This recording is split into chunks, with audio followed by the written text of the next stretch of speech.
Hello student, स्वागत है आप सभी का आपके अपने YouTube channel Prince would education में। आज महादेवी वर्मा जी के जीवन से जुड़ी महत्वपूर्ण बातों के बारे में जान लेते हैं।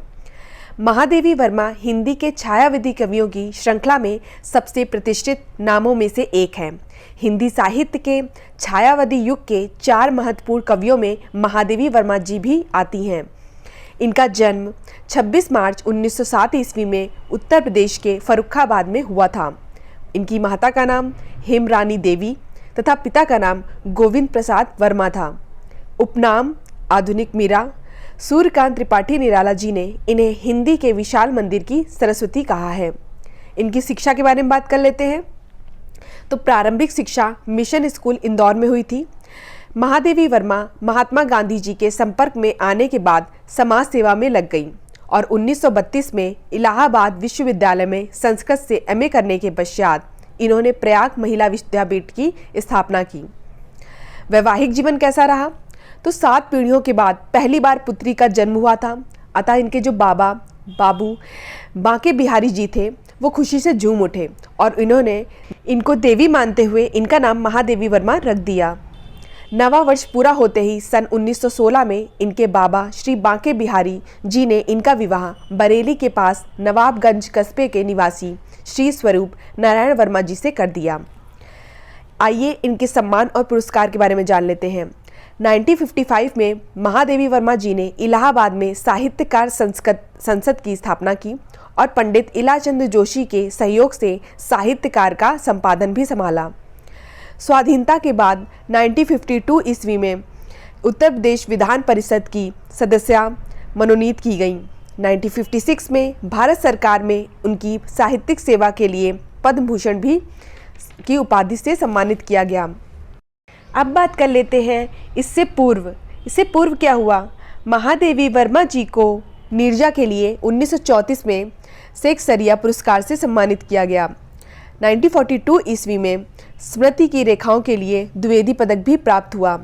1943 में इन्हें मंगला प्रसाद पुरस्कार एवं उत्तर प्रदेश सरकार के भारत भारती पुरस्कार से भी सम्मानित किया गया। यामा नामक काव्य संकलन के लिए 1982 में इन्हें भारत का सर्वोच्च साहित्यिक सम्मान ज्ञानपीठ पुरस्कार भी प्राप्त हुआ। इनकी रचनाओं के बारे में जान लेते हैं। कविता संग्रह। महादेवी वर्मा के 8 कविता संग्रह हैं। कौन कौन से? निहार, रश्मि, नीरजा, सांध्यगीत, दीपशिखा, सप्तपर्णा, प्रथम आयाम, अग्निरेखा। इनकी मृत्यु के बाद अग्निरेखा 1990 में प्रकाशित हुआ। यामा एक काव्य संग्रह है। पुस्तक यामा में महादेवी वर्मा जी के 4 आयाम संग्रहित हैं। निहार, रश्मि, नीरजा और सांध्यगीत। ये क्वेश्चन पूछा आता है, ठीक है। जो उपयुक्त रचनाएं में से चुने हुए गीत संकलित किए गए हैं, जैसे आत्मिका, निरंतरा, परिक्रमा, संघनी, यामा जो कि 1936 में हुआ था, गीत पर्व, दीप गीत, स्मारिका, हिमालय। रेखा चित्र कौन से हैं? अतीत के चलचित्र और स्मृति की रेखाएं। संस्मरण के बारे में बात कर लेते हैं। पद के साथी, मेरा परिवार, स्मृति चित्र, ठीक है। निबंध संग्रह, श्रृंखला की कड़ियाँ, विवेचनात्मक गद्य, संकल्पिता, साहित्यकार की आस्था। ललित निबंधों का संग्रह किसमें था? छड़दा 1956 में प्रकाशित हुआ था, ठीक है। प्रारंभिक कविताओं की भाषा इन्होंने ब्रज भाषा ली है और बाद की कविताओं की भाषा में इन्होंने खड़ी बोली का प्रयोग किया है।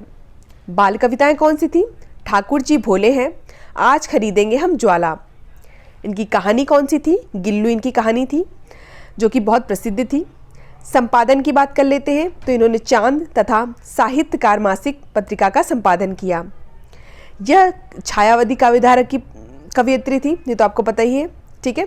बंगाल से संबंधित कविता कौन सी थी? बंग भूषत वंदना। चीन के आक्रमण के प्रतिवाद में इन्होंने हिमालय काव्य संग्रह का भी संपादन किया। महादेवी वर्मा जी की मृत्यु कब हुई थी? महादेवी वर्मा जी ने संपूर्ण जीवन प्रयाग इलाहाबाद में ही रहकर साहित्य की साधना की। विरह वेदना और भावनात्मक गहनता के लिए इन्हें आधुनिक मीरा के नाम से भी जानते थे। 11 सितंबर 1987 को महादेवी वर्मा जी का निधन हो गया। अगर आपको महादेवी वर्मा जी से रिलेटेड कोई भी जानकारी पता हो तो उसे कमेंट बॉक्स में बता सकते हैं। वीडियो पसंद आया हो तो वीडियो को लाइक कर दीजिए। इसी तरह के वीडियो देखने के लिए हमारे चैनल को सब्सक्राइब कर लीजिए। धन्यवाद। मिलते हैं अपने नेक्स्ट वीडियो में।